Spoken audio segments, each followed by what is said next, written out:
हार के बाद कि ये गलतियां थी और इसमें गलती किसकी थी?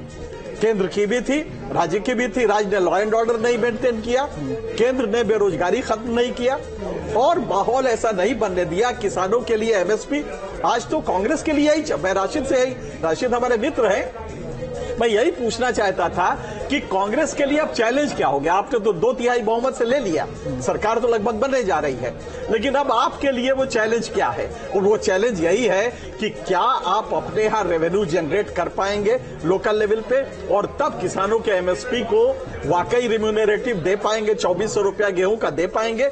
अगर आप ये कर लेते हैं या लॉ एंड ऑर्डर बढ़िया करके इंडस्ट्रियल हाउसेस को, आज क्या बात है कि गुजरात में जा रही है, जितनी भी सेमी कंडक्टर की है उसको मोदी जी गुजरात ले जा रहे हैं। आप जिद कहिए कि हम अच्छा माहौल देंगे, आप इंडस्ट्री ले आइए।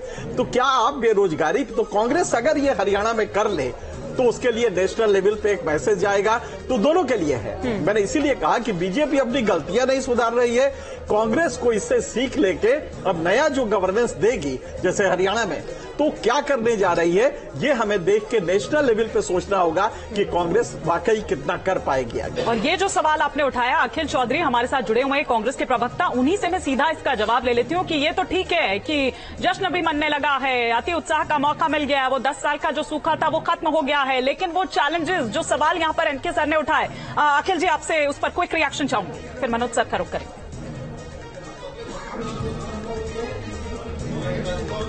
देखिए, मैं अभी जुड़ा तो एक बार वापस रिपीट कर देते कौन सी बातों को। नहीं, वो कह रहे हैं कि एमएसपी का क्या होगा। अब आप 2/3 बहुमत लेकर आ रहे हैं, किसानों के उन मुद्दों का आप क्या करेंगे? कैसे उन चुनौतियों से आप पार पाएंगे जिससे बीजेपी अपना खामियाजा भुगत रही है?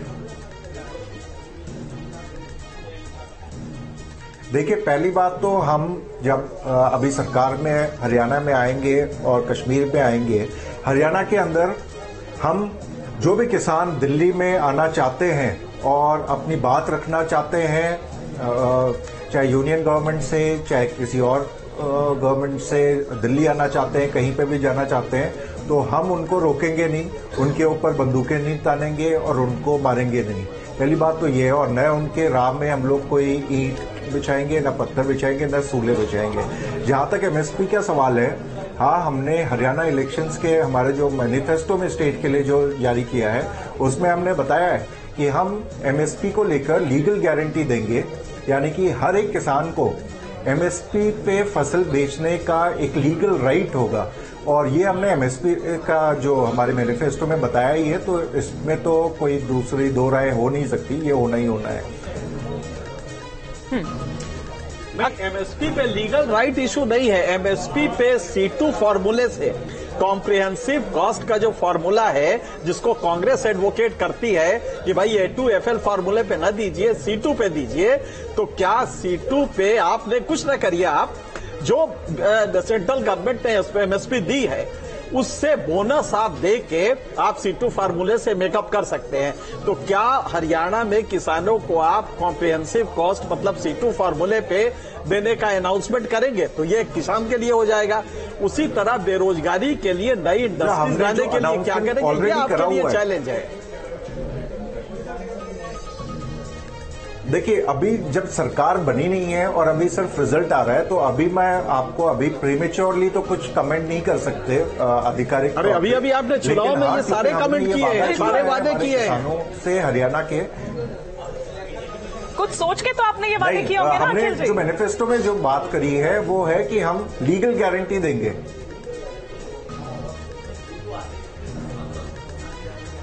जी, कंप्लीट कर लीजिए आप। हेलो जी। और जहां तक देखिए, आप जो बात कर रहे हैं कौन सा फॉर्मूला अप्लाई होगा, it is too premature to comment on it, but क्योंकि हम लोग स्वामीनाथन आयोग के द्वारा दिए गए सुझावों की सम्मान करते हैं और हम चाहते हैं कि स्वामीनाथन आयोग ने जिस तरह से बात रखी थी अपनी, और उसी तरह से देश के किसान को भी और खासतौर से हरियाणा के किसान को वो मिलना चाहिए, तो वो उसमें हो गई। बट अभी क्योंकि कौन सा फॉर्मूला अप्लाई होगा ये बात करना मेरे ख्याल से ठीक नहीं होगा। लेकिन हाँ, क्योंकि एमएसपी की गारंटी है, तो एक हर्डल जो था वो तो हमारे किसानों ने पार कर लिया है कांग्रेस की जीत के साथ में। नहीं ठीक है, लेकिन जो स्वामीनाथन आयोग की आप बात कर रहे थे ना, उसी का कमेंट करते एनके सिंह सर वही कह रहे थे कि C2 उसी फॉर्मूला का सुझाया हुआ है और वो आज का तो है नहीं, लेकिन उसमें उसी का फॉर्मूला है, स्पष्ट कहा गया है पेज नंबर 45 पे वेटेड एवरेज। वो वेटेड एवरेज जो होता है वो C2 फार्मूला अप्लाई होता है तभी आता है। तो C2 फार्मूला में कुछ आपको ज्यादा नहीं करना है, उसमें कॉस्ट ऑफ लैंड का इंटरेस्ट या किराया बस इतना ही जोड़ना होता है। तो कांग्रेस को चूंकि पहले वादा कर चुका है, तो अब आपको गवर्नेंस में वही मैं कह रहा हूं कि आपके पास चैलेंज क्या है। किसानों के लिए ये चैलेंज है कि आप बोनस दे के उनको C2 तक ले आए और उसी तरह से लॉ एंड ऑर्डर बेटर करके आप इंडस्ट्रियल हाउसेस को ले आए जो दिल्ली के बगल में होने से आपको सुविधा है। तो एक मॉडल गवर्नेंस आपको देना होगा, वरना ये जो आपको मिला हुआ है ये 2 मिनट में वापस हो जाएगा, क्योंकि आपके बरक्स बीजेपी ऐसी ताकतवर पार्टी खड़ी है। नहीं, बिल्कुल ठीक बात कह रहे हैं आप कि जो हमने वादा किया है मैनिफेस्टो में, जैसे आपने खुद भी जो पेज नंबर 45 बताया, तो वो सब तो हमारी जिम्मेदारी है, उससे तो वो तो होना ही होना है, उसमें कोई दो राय नहीं है। और जहां तक इंडस्ट्रीज की बात है, चाहे हरियाणा दिल्ली से पास में हो, उस वजह से उधर इंफ्रास्ट्रक्चर की, चाहे विकास कार्य की बात हो, तो आपने देखा है कि 2014 से पहले जब 9 साल के लिए 10 साल के लिए हमारी सरकार होती थी हुड्डा साहब के चीफ मिनिस्टरशिप के दौरान, तो उस टाइम पे जो आज का हरियाणा, चाहे वो हमारे जितने भी रोड्स हो, हाईवेज हो, चाहे शहरी इंफ्रास्ट्रक्चर हो, चाहे गवर्नमेंट के स्वास्थ्य के एजुकेशनल इंस्टीट्यूट्स हो, तो वो उस टाइम का ही जो हमारा कांग्रेस पार्टी का बनाया हुआ हरियाणा है, उसके फ्रूट्स आज तक खाए जा रहे थे, जो बीजेपी ने भी उसके फ्रूट्स खाए, लेकिन बीजेपी आगे कुछ कर नहीं पाई। तो अभी हमारे को अगर वापस मौका मिला है तो ऑफकोर्स वो हम जो विकास कार्यों की जो गति थी, जो रुक गई थी, उसको वापस से उसी गति में करने की कोशिश थोड़ा सा यहाँ पर करेंगे। जवाब दे रहे हैं अखिल चौधरी जी, लेकिन मनोज सर भी कुछ रिएक्ट करना चाह रहे हैं। मनोज सर। हाँ, देखिए, मेरे को लगता है कि कांग्रेस के सामने जो सबसे बड़ा चैलेंज होगा वो ये होगा कि कांग्रेस ने जो गारंटी इलेक्शन के टाइम दी है वो क्या है। वो ये है कि हर महिला को 2000 रुपए प्रति माह मिलेगा। दूसरा ये है कि 500 रुपए में ये गैस का सिलेंडर देंगे। तीसरा ये है कि सरकारी कर्मचारियों को ओल्ड पेंशन स्कीम देंगे और उसके अलावा 2 लाख ये लोग पक्की नौकरियां देंगे। अब आप देखिए कि आज की डेट में हरियाणा के ऊपर करीब 4 लाख करोड़ का कर्जा है। तो ऐसे में ये 2000 जो प्रति माह देंगे उसका क्या इम्पैक्ट होगा वो अभी हमें नहीं मालूम, और वो कहां से देंगे। दूसरी चीज ये है कि जब ये ओल्ड पेंशन स्कीम की बात करते हैं तो ओल्ड पेंशन स्कीम को हटाने वाले मनमोहन सिंह थे और new pension scheme Manmohan Singh के टाइम पर आई थी। वो इसलिए आई थी कि जो नेशनल एक्सचेकर है, भारत सरकार और जो स्टेट गवर्नमेंट है, वो इसका खर्चा सहन नहीं कर पाएंगे। और अगर हम देखें, अगर मैंने हरियाणा को स्टडी नहीं करा कि हरियाणा में इसका इम्पैक्ट क्या होगा, लेकिन अगर मैं पूरे देश की बात करूं तो टोटल इम्पैक्ट इसका 4-5 लाख करोड़ के करीब पड़ता है ओल्ड पेंशन स्कीम का। तो ये मेरे ख्याल से एक ऐसी चीज है, इनके वादे हैं, इसको किस तरीके से करेंगे ये मेरे को समझ नहीं आता।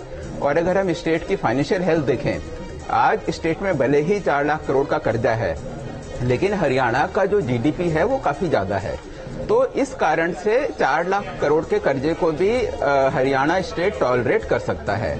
लेकिन अगर ये सारे 2000 रुपए प्रति माह और ये सारे के सारे जो ओल्ड पेंशन स्कीम, अगर ये सारी की सारी चीजें ये लोग लेकर आते हैं तो सरकार, तो हरियाणा की जो फिस्कल हेल्थ है, तो सबसे पहले असर उस पर पड़ेगा। और ये मेरे ख्याल से ये इनके ऊपर एक बहुत बड़ा चैलेंज होगा। इन्होंने तो वादे और भी किए हैं कि हर गरीब को 100 रुपए, हाँ, हर गरीब को 100 गज का प्लॉट मिलेगा।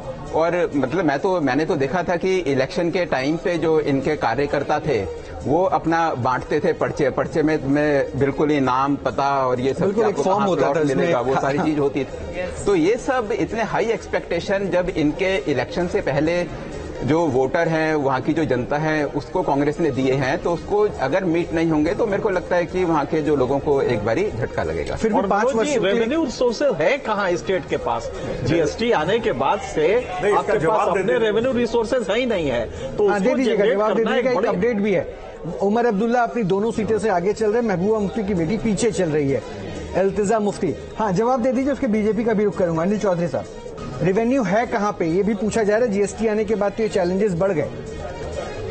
देखिए, रेवेन्यू तो पैसा कहां से आएगा उसका तो हिसाब किताब हम लोग सरकार बनाते ही देख लेंगे और उसमें फालतू खर्चे नहीं करेंगे। लोगों के ऊपर जो पुलिस फोर्स यूज करते थे और हमले करवाते थे या हवाई जहाजों में घूमते थे और फालतू के खर्चे करते थे। सोशल सिक्योरिटी की बात आप कुल मिलाकर कर रहे हैं, तो सोशल सिक्योरिटी में हमने वादा किया है कि 25 लाख रुपए का हेल्थ का बीमा देंगे, 6,000 रुपए की पेंशन देंगे और वृद्धों को, और भी जो आप प्लॉट्स की बात कर रहे हैं 100 गज के 50 गज के, तो ये आज से नहीं है। आपको ध्यान में होगा चाहे हमारी यूनियन में गवर्नमेंट रही हो यूपीए के टाइम पे, तब भी हमने सोशल सिक्योरिटी स्कीम्स जो थी वो किस तरह से एग्जीक्यूट करी थी, उनके कानून बनाकर। नहीं, लेकिन अखिल जी जो बात यहाँ पर एनके सर कर रहे थे या जो बात यहाँ पर मनोज सर कर रहे थे, हरियाणा के पड़ोस के आपने मैनिफेस्टो में अगर कोई भी वादा किया है वो जुमला तो नहीं है? क्योंकि आप जिस तरह से कह रहे हैं कि देख लेंगे, जुमला नहीं, वो ये तो वाला नहीं, तो फिर देख लेंगे, ये एटीट्यूड तो कुछ अलग दिखा रहा है, अलग बता रहा है। ये आपने उम्मीद नहीं की थी। देख लेंगे मतलब हम पॉजिटिव पूछ रहे हैं वो ये तमाम इफ एंड बट, ये तमाम प्रॉस एंड कॉन्स तो आपने पहले सोचे होंगे ना, तभी तो मैनिफेस्टो का हिस्सा उसको बनाया होगा, मैनिफेस्टो में उसको शामिल किया होगा। मैं वही आपको बता रहा हूँ, मैं आपको वही बताने की कोशिश कर रहा हूं कि हमने तो पहले भी अलग अलग राज्यों में, मैं आपकी अपनी बात कंप्लीट नहीं कर पाया कि हरियाणा के पड़ोसी राज्य राजस्थान में तो जब हमारी सरकार थी 1 साल पहले ही, तो हमने तमाम तरह की सोशल वेलफेयर स्कीम्स दिखाई थी लोगों को कर कि किस तरह से वहां पे 25 लाख से 50 लाख के बीमा की बात चल रही थी, वहां पे वृद्धावस्था की पेंशन भी शुरू हुई थी, वहां पे नरेगा के काम भी जो आपके अलग अलग स्टेट्स में जितने हो रहे थे उससे ज्यादा, और उसके जो वेजेस थे नरेगा के वो सबसे ज्यादा थे एक तरह से राजस्थान राज्य के। तो कांग्रेस रूल जितने भी स्टेट्स हैं वहां पे ऑलरेडी सोशल वेलफेयर की स्कीम्स, आप अभी कर्नाटक के अंदर नई नई हमारी योजनाएं आ रही हैं, तो उसी तरह से हरियाणा कि जो गति धीमी हो गई थी भारतीय जनता पार्टी के राज में, हमारी कोशिश ये है कि उसको वापस से कर देंगे और जो भी मैनिफेस्टो में वादे किए गए हैं वो 100% पूरे करे जाएंगे, उसमें कोई दो राय नहीं है। और वो किस तरह से होंगे, कौन सी लोग बाग एक्सपर्ट्स बैठेंगे, वो अभी ठीक है, हम उसके लिए थोड़ा सा वेट करते हैं क्योंकि जनता है जनार्दन है, वो सब जानती है। मनोज जी, एक प्रश्न मेरा आपसे है, अगर मैं हरियाणा के थोड़े से पीछे इतिहास को पलट के देखूं तो 5 वर्षों में यहाँ पे सरकार बदलती है, पब्लिक ने ऐसा दिखाया, लेकिन बीजेपी ने रिपीट टर्म किया, हैट्रिक मारने की कोशिश थी। ठीक है, इस चैलेंजेस के बीच में कांग्रेस फिर से रिवाइव की, लेकिन मैं 2 पार्टियों पर चर्चा करना चाहता हूँ, इस पर भी एक बार फोकस करना है। जेजेपी, दुष्यंत चौटाला, और दूसरी आम आदमी पार्टी, ये कहाँ है? देखिए, ऐसा है कि ये तो मेरे ख्याल से इस बारी कॉन्टेस्ट में इसलिए नहीं थी क्योंकि वहाँ की जो जनता थी हरियाणा की, उनके प्रति बीजेपी के उनके बीजेपी के लिए काफी ज्यादा नेगेटिव फीलिंग थी, रोष था, जो एंटी इनकम्बेंसी थी। तो और क्योंकि कांग्रेस एक ऑर्गेनाइज्ड पार्टी है, कांग्रेस नेशनल पार्टी है, कांग्रेस वहाँ सत्ता में रही है, कांग्रेस में वहाँ बड़े नेता हैं, हुड्डा बहुत बड़ा चेहरा है, तो उनके सामने बाकी आप देखिएगा कि जो भी पॉलिटिकल पार्टीज है वो सारी की सारी बिल्कुल साफ वहाँ से हो गई हैं। तो आप तो लेकिन अब फिर वापस कांग्रेस की जो गारंटी थी, अगर हम उस पर आए, कांग्रेस ने बोला था कि हिमाचल में वो ओल्ड पेंशन स्कीम लेकर आएंगे, आज तक तो वो लेकर नहीं आए। और हिमाचल में वहाँ के जो सरकारी कर्मचारी हैं वो आज की डेट में पूछते हैं कि भाई ये ओल्ड पेंशन स्कीम कहाँ है। और जो सोशल सिक्योरिटी की कर्नाटक में बात करते हैं, कर्नाटक में सोशल सिक्योरिटी जिस तरीके से इन्होंने गारंटी करी थी, जिस तरीके से इन्होंने वादे किए थे, उस तरीके से वहाँ है नहीं। और कर्नाटक की फिस्कल हालत आज की डेट में कोई बहुत ज्यादा अच्छी नहीं है। तो हरियाणा में आज की डेट, और अच्छा एक और चीज था इनके मैनिफेस्टो में वो ये था कि 2